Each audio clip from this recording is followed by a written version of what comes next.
Okay, so I'm going to show you guys the Archon charts first. I'm going to have to hide myself. We have Talford Crimson ability strength, Max Talford Amber maximum energy and field on spawn, Talford Shard Crimson Shard ability strength, Talford Amber Shard for casting speed, and Talford Crimson Shard for ability duration. Those are all very important for this. It kind of lets us get away with doing some crazy stuff, okay? This is definitely a build I like to call mushrooming around. Or mushroom around for short because it won't let me make it any longer. Well, anyway, we have steel charge with steel charges strictly here just so I can keep it a three-former build because I don't want to have to reformer it, and steel charge had more capacity than your typical ores. See, the typical ores only give 14, steel charge gives 18 because steel charge starts with 9 and these start with 7. So yeah, that's why steel charge is here. Procuria Bloom for the memes because this is a meme build essentially. Then of course we have the Umbral Vitality, Umbral Intensify, Umbral Fiber, primed below so we can keep the energy reserve full, Transient Fortitude, and thanks to the Archon Shard, thanks to the Archon Shard and Archon Continuity, we don't lose too much duration, so this has more plus than it does negatives, more pros than cons rather. Stretch, because we still want to get pretty far. Archon Continuity and Augur Reach. And of course, Arcane Battery and Arcane Blessing, these are just two of my favorite arcanes. They can actually just be put on just about any frame and it will be perfectly fine. Okay.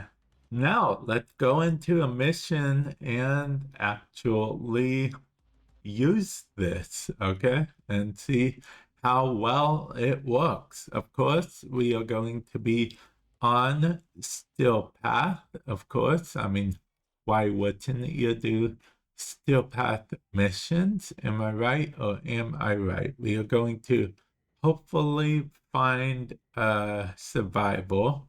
There's a survival, there's a conjunction survival, so I guess we'll do it. And in case you guys are wondering, I actually picked a random relic because I don't actually think it much matters what relic I choose, since this is more of just to, I guess, show you guys that the build works / have fun with the enemies. Yeah, we gotta find a more populated enemy area though. Okay, that should be a much denser enemy area, so we can actually truly see how it is. And see, they spawn the flowers because most of his hits are all about being actual, hitting the whole critical hit anyway, so it works out. It works out. This build is pretty fun, honestly. Honestly, it's not too much different from my normal loadout I usually use for Nokko, so it's pretty cool that you can just kind of put memes on him and whatnot, as long as you have the whole Archon chart, you can do it even easier. And of course, he can get energy anytime he wants, and then you can just do more mushroom stuff and then do that, and flowers all over the place. Am I right or am I right? So I really am actually a fan of this build. I do kind of have thoughts of how I could make it like a little bit more memeier, but at the same time, I'm not really sure how much more meme-tastic, is that what I can make it. But if you have any thoughts, guys, feel free to let me know. Man, that dude just instantly died. He must be not like flower. And everyone gets flowered because most of Nokko's shots are, in fact, critical hits. So, yeah, just flower. Death by flowers and mushrooms. Mushroom. Oh, that's crazy. That's crazy. Now all we need is a peculiar mushroom. So, mod, so we can just put a mushroom on the enemy with every critical hit. We can put one of the little spore dude, the insane mushroom posse. We can put one of them on an enemy for every critical hit. Yeah. It would just be like a visual thing because the flowers don't actually do anything, not really. I just think they're fun.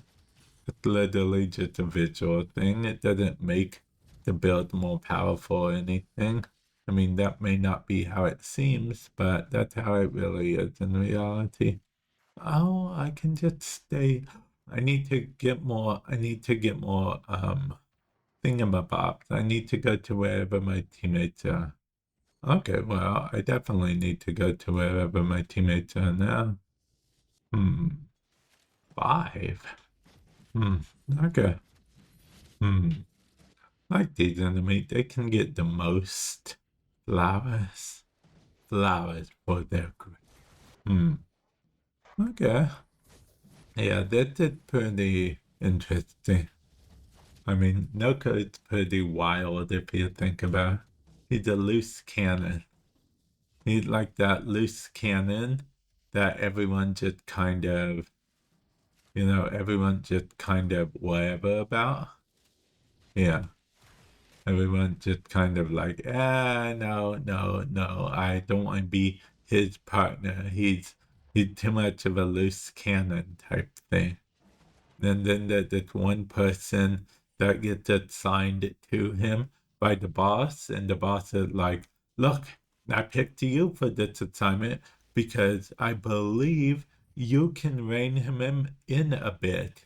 There's, I didn't give you anything you can't handle type thing. And then she slowly becomes corrupted by Nokko, and that's the whole plot of the story. Going to assume that person's AFK, but I don't know for sure. But either way, I just need to kill like way more enemies, I think. And I'm set.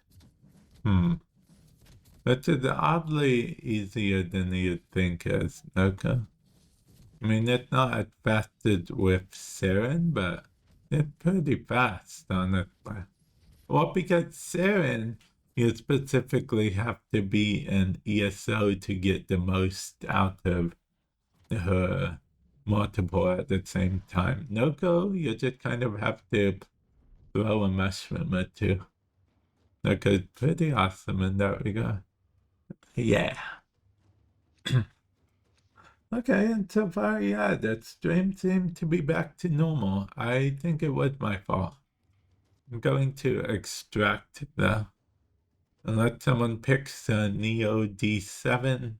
Is it D7? No, it's D9. Okay, it looks like everyone leaving, everyone following my lead. Although that dude was already following my lead before. You could say he was leaving before leaving was cool. Yeah. Oh, wait, is that the acolyte or just a sentient scout? Oh, it's just a sentient scout. Forget that. We don't care about the sentient scout. Okay. Yeah, the sentient scouts will never learn that we don't care. Yeah, mushroom on the moon. Yeah, mushroom on the moon.